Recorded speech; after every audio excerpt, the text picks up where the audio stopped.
Oke, tadi kan dokter sempat mention bahwa salah satu tugas dari KKI itu adalah mengawasi etik profesi. Nah, maksud dari mengawasi etik profesi ini sampai sejauh mana sih, Dok? Ya. Apakah hanya memberikan pembekalan soal etik, kemudian menyerahkan kepada fasilitas kesehatan tempat para dokter itu bekerja untuk yang menjadi pengawas utama garda terdepan, atau sampai sejauh mana sebetulnya pengawasan etik yang dilakukan oleh KKI ini? Ya, tentu pengawasannya kita ini tentu berkoordinasi dengan dinas kesehatan yang ada di daerah ya sebagai yang bertanggung jawab, termasuk juga pengawasan yang dilakukan kepada vaskes-vaskes.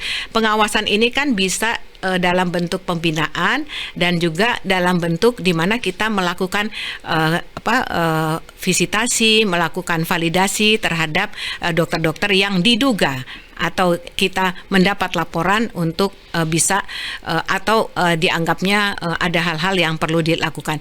Karena tentunya dengan jumlah tenaga medis dan tenaga kesehatan berjumlah 2.200.000 orang ya saat ini di Indonesia yang sedemikian luasnya, itu tidak mudah untuk melakukan satu-satu melakukan pengawasan. Maka kalau kita bicara pengawasan, itu kita harus berkoordinasi secara holistik. Dan yang paling dekat dengan pengawasan itu adalah tentunya di Fasiankes di mana mereka bekerja.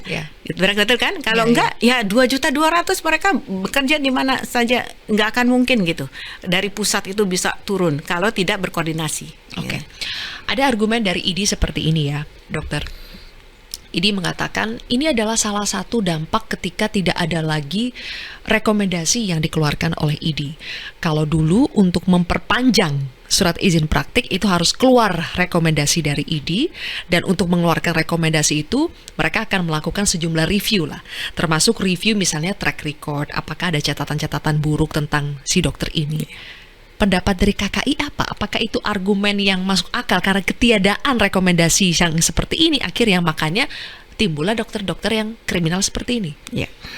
Pertama kalau kita melihat bahwa kriminalisasi dokter ya, bullying yang dilakukan oleh pada saat kepada residen itu bukan terjadi pada saat setelah Undang-Undang 17 ini dibentuk gitu. Undang-Undang Kesehatan. Undang-Undang Kesehatan nomor 17 ini dibentuk. Itu baru 2023. Kasus ini udah panjang, udah lama ceritanya gitu loh. Banyak kita dengar gitu ya. Tetapi baru sekarang mungkin makin banyak orang berani speed up karena ada jalur yang dibuka oleh Kementerian Kesehatan untuk mereka berani gitu ya. Maksudnya dokter nakal tuh bukan baru kali ini saja. Ya, dulu ketika masih ada sistem rekomendasi dari ID pun sudah ada begitu. Sudah banyak kita dengar, tetapi tidak berani, tidak semua diam, semua nggak tahu harus melaporkan kemana gitu lah. Nah sekarang jalur itu dibuka oleh Kementerian Kesehatan supaya mereka berani membuka dan kita memberikan sanksi jelas sehingga tentunya ini akan diharapkan bisa memberikan efek jerah gitu ya. Nah, terhadap peran ID, kami sama sekali tidak kemudian anti organisasi profesi, tidak gitu ya. Tetapi tentunya kita berharap organisasi profesi ini bisa bekerja bareng. Apakah kemudian karena tidak ada rekomendasi kemudian mereka tidak mau melakukan pembinaan terhadap anggotanya, termasuk pengawasannya? Kan harusnya tetap dilakukan. Ketika mereka kemudian mendengar ada pengawasan yang dilakukan yang ternyata menemukan hal-hal yang kurang baik atau yang dianggap melanggar kode etik, maka mereka bisa, kami punya saluran di dalam sistem pemberian SIP itu, saluran untuk orang melaporkan terhadap satu dokter yang dianggap melanggar etik. ID pun boleh memasukkan di situ. Nah nanti dan Vaskes juga harus memasukkan di situ bahwa dia kompeten atau tidak. Sehingga nanti pada saat kemudian SIP-nya mau dikeluarkan walaupun secara online, maka sistem akan menghold karena ada masukan. Maka kita akan memanggil ID untuk melakukan klarifikasi ada apa, gitu loh. Biar penonton paham ya dok, berarti sekarang kalau dokter itu mau melakukan perpanjangan surat izin praktik, kalau dulu kan harus lewat ID, harus ada rekomendasi ID. Sekarang itu semua bisa dilakukan secara online dan sebetulnya perpanjangannya lebih ke administratif saja.